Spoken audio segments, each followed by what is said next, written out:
Jadi aku tuh belum berani ngomongnya tuh gini, Cek. Takutnya saat aku ngomong terus sama majikan disuruh keluar itu aku bingung, karena aku kan belum pernah kerja di Hong Kong ya sebelumnya. Aku juga nggak bisa bahasa Kantonis. Aku kalau ngomong sama majikan campur aduk, kadang pakai Mandarin, kadang pakai Kantonis, sengertiku aja gitu.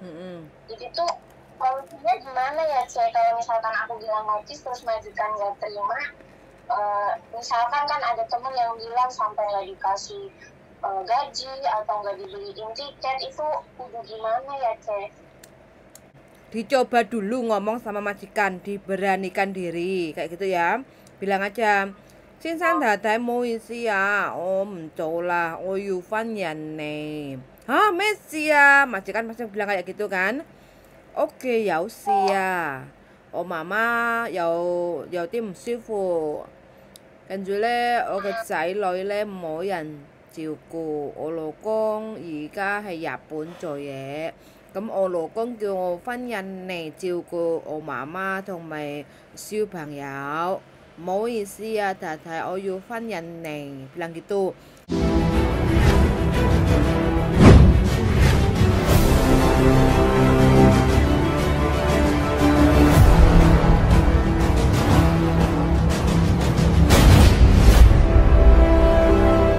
Selamat pagi, Cek. Ya gimana?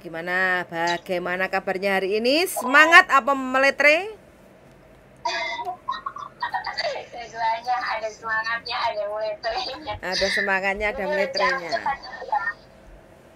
Curhat dulu ya, Cek. Aku kan di sini datang itu bulan Desember tahun 2022. Intinya sekarang kan baru 10 bulan. Tapi tuh aku pengen notis, pengen pulang ke Indonesia gitu, Cek. Tapi aku masih belum berani ngomong sama majikan. Kalau ke agensi aku udah ngomong ke agen. Kalau agensi udah terserah aku gitu kan. Cuma aku disuruh ngomong sendiri kayak gitu. Nah, aku tuh mau ngomongnya tuh takut, karena dulu waktu interview itu kan majikan bilangnya tuh maunya tuh aku di sini tuh 4 tahun gitu. Tapi kan aku bilangnya kalau aku betah ya jangankan 4 tahun, berapa tahun pun bisa, aku bilang kayak gitu.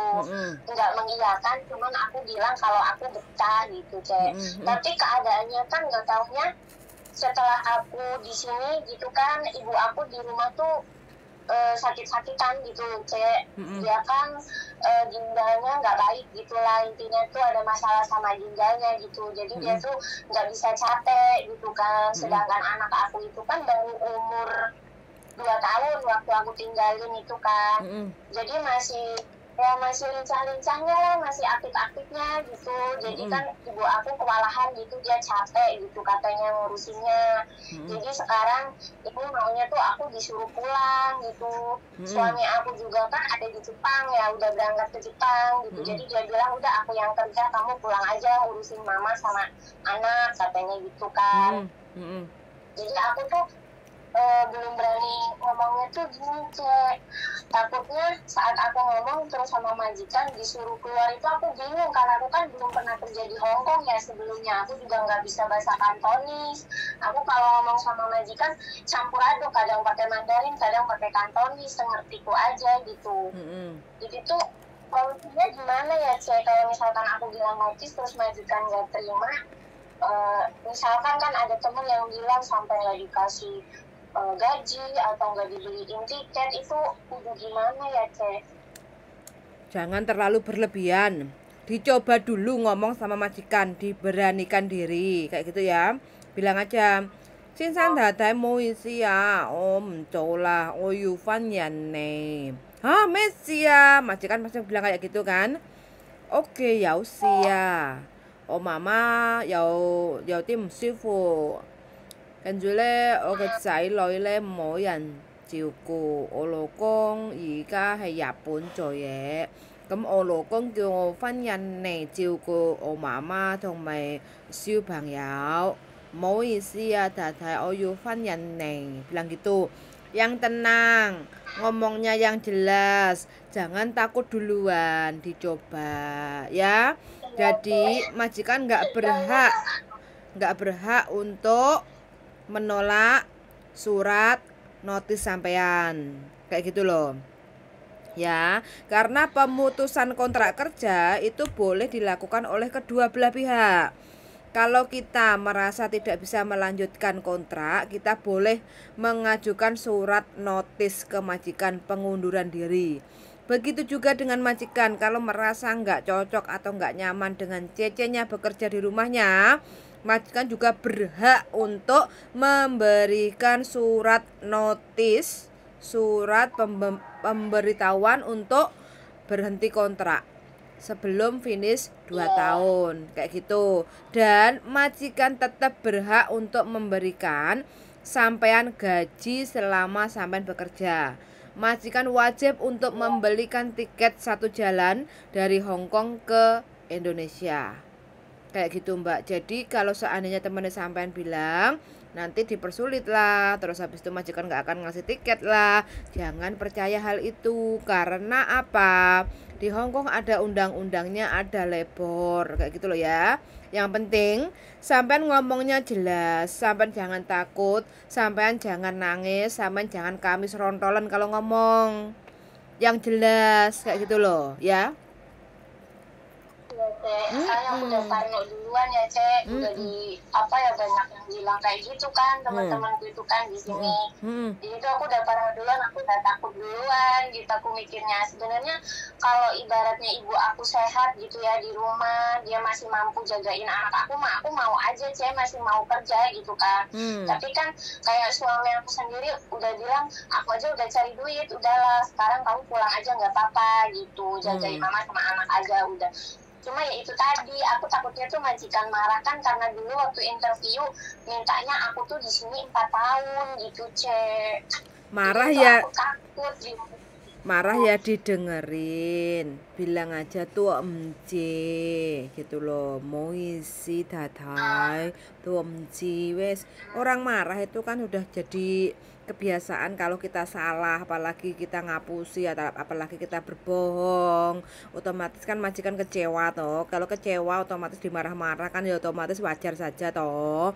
Ya sudah, kita menebus kesalahan itu ya mendengarkan majikan marah-marah kayak gitu loh, ya enggak? Iya benar sih, Cek. Kalau cuma marah-marah doang sih udah biasa ya, namanya setiap bos kan di mana-mana juga mesti ada marah gitu kan. Gak mungkin enggak. Tapi satu juga aku tuh gak bisa ngisi suratnya gimana, Cek. Kenapa?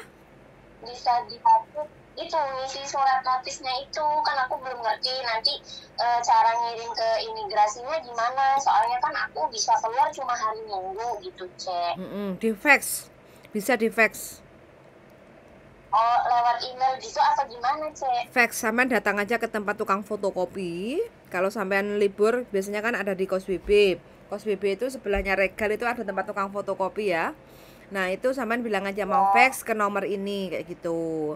Jangan lupa di fax itu ada kan di dalam visa sampean kan ada nomor referensi. Sampean lampirkan nomor referensi sampean biar tahu fax itu datangnya dari nomor file berapa kayak gitu. Kan yang aplikasi itu kan banyak yang proses kayak gitu loh. Begitu. Makasih banget ya, Cek. Oke, siap, semangat, pokoknya sehat selalu. Amin, makasih banget ini loh, Cek, jawabannya. Jadi aku tuh udah nggak begitu takut lah intinya buat ngomong gitu kan. Karena kan beda majikan, beda sifatnya juga kan. Mungkin ada yang majikannya seperti itu, langsung marah, langsung disuruh pergi gitu kan, ada. Mungkin ya majikan aku nggak seperti itulah. Kayaknya sih nggak seperti itu kalau aku rasa. Aku belum coba sih, soalnya baru minggu besok aku libur. Mau ngambil surat notis itu di agent, katanya suruh ambil di agent, nggak apa-apa, boleh. Jadi besok hari Minggu itu aku mau ke agent, malamnya itu pulang libur mau aku kasih ke majikan, itu gimana ya, Cek? Ya nggak apa-apa, nanti sampean fotokopi 3 lembar ya. Sampean fotokopi 3 lembar atau 4 lembar, itu surat notisnya. 1 buat sampean, 1 buat majikan, 1 kasih ke agent, 1 kasih ke imigrasi. Semakin banyak semakin nggak apa-apa, daripada 1 terus habis itu kalian kasih ke majikan disobek-sobek sampean nggak punya lagi kayak gitu ya nggak. Jadi paling tidak sampean punya spare kayak gitu, punya cadangan. Aku pernah lihat di YouTube-nya Cece itu loh, kalau mau pulang Indo itu harus punya surat release letter itu yang notis itu pulang ke Indo gimana itu Cek? Dapatnya dari mana Cek? Di agent ada Mbak. Nanti biasanya itu sampean dapat kalau sampean sudah selesai kontrak, atau surat notis itu bisa lah. Release letter itu bisa, artinya sampean pemutusan kontrak atau selesai kontrak itu dengan alasan apa, tanggal berapa berakhirnya. Makanya surat one man notice itu juga termasuk nanti. Sampean harus simpen. Jadi kalau bisa nanti di-scan, disimpan di dalam HP sampean. Jadi sampean punya file-file selama sampean kerja di Hong Kong, kayak gitu loh, record kayak gitu. Tapi sampean sendiri ya, tapi sampean sendiri di Hong Kong ini kerja kerasan apa enggak? Ya besar sih Cek, maksudnya kalau kan aku udah pernah kerja di Taiwan ya. Kalau di sini kan ada liburnya gitu kan, tiap minggu bisa istirahat gitu kan, enaknya gitu. Cuma kalau masalah kerjaan mah kataku sama lah, di mana-mana kalau kita salah ya mesti dapat omel, kalau kita nggak salah ya nggak mungkin lah majikan mau ngomelin gitu kan. Betah-betah aja Cek, cuman kan posisinya kayak ibu aku di rumah udah sendiri kan sama anak gitu, jadi suami aku juga kerja di sana di Jepang tuh nggak tenang kan, mikir juga takut anaknya kenapa-napa, takut anaknya gimana, orang namanya orang tuanya udah tua gitu kan, udah sakit-sakitan, udah capek gitu. Jadi ya gimana, aku main sampah lah, nggak bisa berbuat apa-apa Cek kalau orang rumah udah nyuruh pulang gitu. Oke, kalau begitu nggak ada masalah. Iya, makanya aku tuh nggak ada masalah. Iya, nggak ada masalah apa-apa, cuma pengen pulang aja, cuman takut ngomong karena ya itu tadi, dulu waktu interview majikannya nyuruh 4 tahun, sedangkan aku baru 11 bulan ini minta pulang gitu loh. Cuma itu aja yang bilang, takutnya marah-marah yang gimana gitu kan. Karena kan banyak teman-teman pada cerita kayak gitu ya, ceritanya yang serem-serem gitu kan, jadi bikin parno, bikin takut gitu. Terus kata teman aku, coba telepon CT Yuli ini aja, nanti dia tuh kan kasih kamu pengetahuan yang kamu nggak tahu, kamu tanyain aja, nggak apa-apa gitu. Jadi aku cobalah buat hubungin Cece gitu. Oke, siap. Yang penting dicoba dulu, sampai harus tenang dulu sebelum ngomong ya. Jangan takut duluan, kayak gitu ya. Yang penting ngomongnya jelas, alasannya tepat, kemungkinan majikan sih nggak ada masalah, kayak gitu loh ya. Yang penting intinya jangan nangis gitu aja, ya. Iya Cek, pasti Cek. Makasih ya Cek ya. Siap, oke yuk, makasih yuk, bye-bye.